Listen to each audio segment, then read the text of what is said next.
You probably have a collection like this, or maybe even a drawer. But have you ever wondered where all this stuff ends up? Well, that depends on how you get rid of it.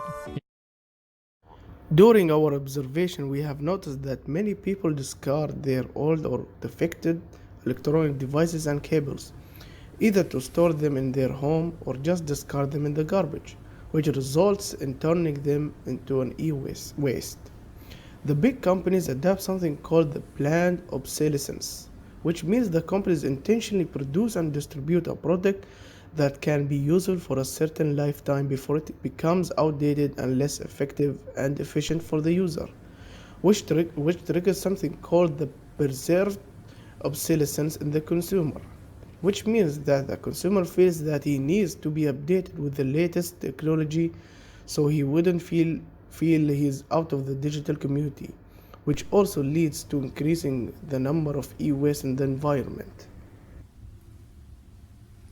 So in that regard, we made a secondary research by looking at the open data in the Dubai municipality website to find the statistic that will help us in determining the most accurate information about the e-waste.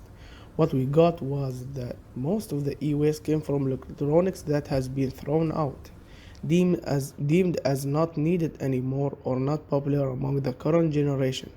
So they had to replace them with newer and more attractive devices or technologies for the young consumers.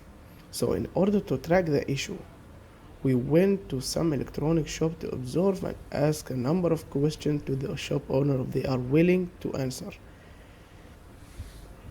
Most of them say that they discarded their old electronic devices or reused it as a spare part to fix devices that can use these spare parts. After a number of questioning, we can say that 40% of the e-waste are mostly discarded, 30% used as a spare parts, and 20% of them they sell it back to the manufacturer or to other third-party companies that will reuse these parts to develop a new products.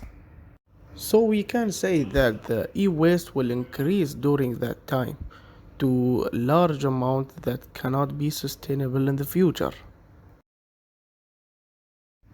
According to the Statistics Center in Abu Dhabi, we found that from 2002 till 2017, the number of solid waste from the e-waste like electronic devices is increasing and decreasing between the millions, which is dangerous but very accurate because knowing that the UAE is one of the first adapter to the new emerging technology, so consumers in the UAE will quickly discard their fair use devices in order to buy new electronic devices just to stay digitally feasible and be connected to the digital community.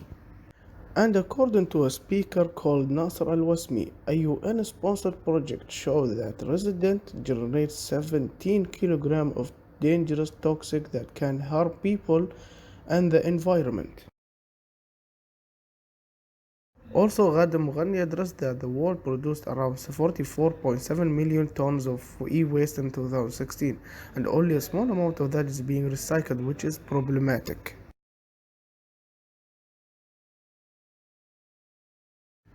Technologies plays a vital role in improving the day-to-day basis of our lives. It has made our life easier to manage and live, but at the cost of many things because technologies generate e-waste and it is harmful for both the people and the environment. And basically only the developing little countries are addressing the issue. Because for the big wealthy countries, it is easier for them to just dump waste in landfills and incinerate it instead of recycling it, which will cost the businessmen so much money to sustain if they decide to recycle e-waste because they will need factories and labor hand to sustain it. On top of that, the wealthy country gets profit from incinerating e-waste by extracting the material that can be found in the electronic devices like bronze, silver, and gold, but all for the price of harming Mother Nature. Next video will show how dangerous is the e-waste for the workers and how the businessmen profit from it. In 2014, nearly 60% of old electronics were dumped into landfills. The other 40% was recycled, and 25% of that was then shipped to a developing nation. Electronic waste, or e-waste, is now the fastest growing source of toxic waste in the world. In 2016, 44.7 million tons of electronic waste was generated worldwide, or the equivalent of 4,500 Eiffel Towers. But e-waste isn't really junk. Last year, the UN estimated e-waste could contain more than $67 billion worth of precious metals. And while wealthy countries generate much of this waste, developing nations are often left with the task of recycling it. In China, workers dismantle illegally shipped computers, monitors, and printers, often without any safety equipment. In some countries, recyclers burn circuit boards or soak microchips in acid to extract gold, silver, and copper. Workers are often exposed to toxic metals like lead, mercury, cadmium, and beryllium. So what can you do?